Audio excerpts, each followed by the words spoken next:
Okay, so more on autistic anxiety, or anxiety that has specifically to do with autistic brain wiring and nothing else.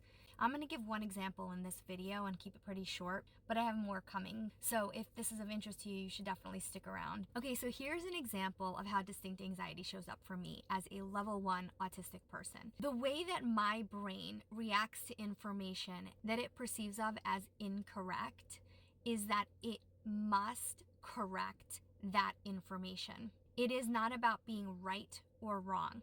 It's about getting the correct information out into the world. So I will literally get extreme anxiety if I see someone or hear someone saying something that I believe is incorrect.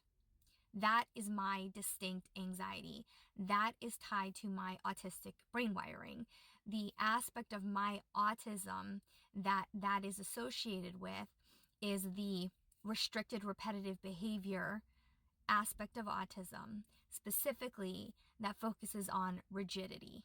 Okay, so this is not about right versus wrong. This is about rigidity. My brain's rigid need to make sure that correct information exists and that incorrect information is corrected.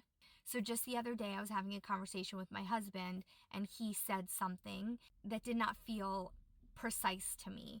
In that moment, I felt like I had to correct the information, and it actually led to a misunderstanding.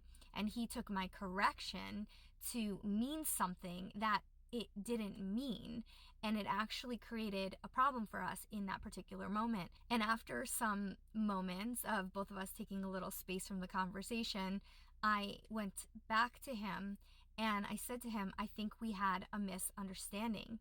I think that there was a miscommunication here.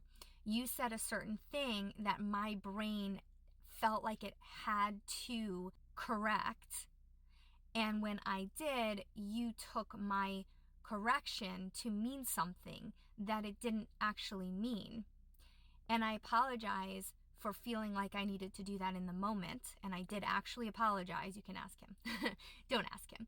But I did actually apologize. I said, my brain just needed to do that in the moment. I was getting anxiety from that piece of information that felt incorrect to me. And so it led to this misunderstanding.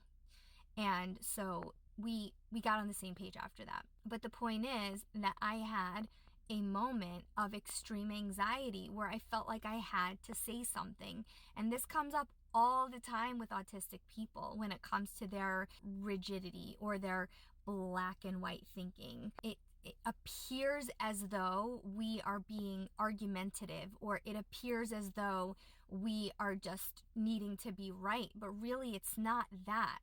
It's distinct anxiety.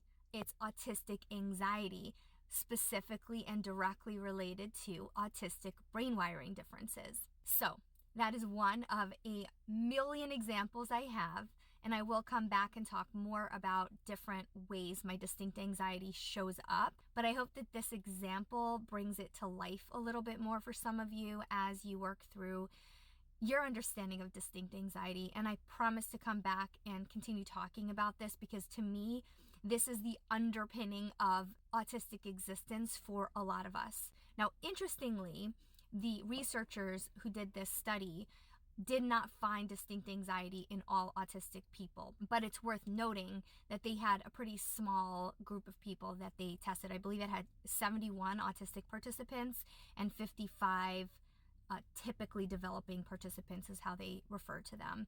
So it was a very small group, and much more research is needed. The group was also not evenly distributed when it came to girls versus boys. These were kids, girls versus boys. The ratio of girls to boys was very low. It was something like 20% girls to 80% boys within the autistic group.